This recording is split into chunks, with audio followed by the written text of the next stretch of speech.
एकीकडे पश्चिम बंगालमधील राजकीय घडामोडींनी वातावरण तापलेले असताना तिकडे नागपुरात मात्र नागपूरकरांच्या जिभेचे चोचले पुरवण्यासाठी एका वेगळ्या मेजवानीचे आयोजन करण्यात आले आहे.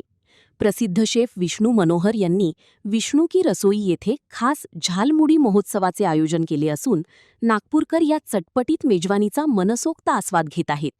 बंगालचा मुरमुरा आणि खास मसाले या महोत्सवाचे मुख्य आकर्षण म्हणजे या झालमुडीसाठी लागणारा खास मुरमुरा आणि मसाले थेट पश्चिम बंगालमधून मागवण्यात आले आहेत.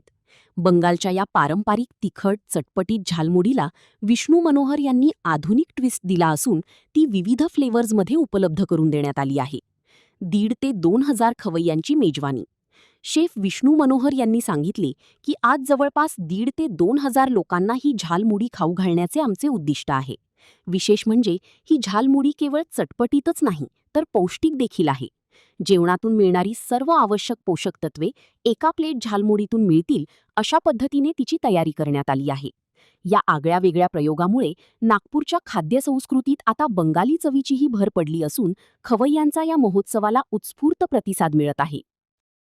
निकाडले सरकार आलं आणि आज शपथविधी सुद्धा होते आणि इकडे तुम्ही झाडमुडी वाटत आहे काय? आता बघा 15 वर्षांनंतर ही परिस्थिती तिथे आलेली आहे आणि त्याचा आनंद जो आहे तो आनंद व्यक्त करण्यासाठी माझा जो काय म्हणतात माझा जो फोर्टे आहे त्या फोर्टेसारखा दुसरा आनंद नाही आहे. कारण जेवण हा असा प्रकार आहे की ते सगळ्यांना आवडतं. जेवणामुळे एक क्रांती घडत असते, उत्क्रांती घडत असते आणि त्याची प्रचिती म्हणजे तुम्ही पाहिलं असेल की आदरणीय पंतप्रधान नरेंद्रजी मोदी यांनी स्ट्रीट फूडवर जाऊन ती झालमुडी घेतली आणि ती झालमुडी एका रातोरात पूर्ण भारतात प्रसिद्ध झाली. आता ती जगात प्रसिद्ध करण्यासाठी हा प्रयत्न करतो आहे मी आणि बेसिकली जो आनंद झाला आहे तो आनंद मी व्यक्त करतो आहे झालमुडीच्या थ्रू. आज खरं तर किती तुम्ही झालमुडी बनवून लोकांना खाऊ घालताय, लोकांचा काय प्रतिसाद आणि काय काय पदार्थ आहे? जवळपास 700-800 किलो किंवा 1000 किलोपर्यंत ही झालमुडी तयार होईल. कारण ज्या प्रकारे प्रतिसाद आहे लोकांचा तर दिवसभर हा महोत्सव चालणार आहे आणि 2,500-3,000 लोक किंवा त्यापेक्षा जास्त लोक याचा आनंद घेतील.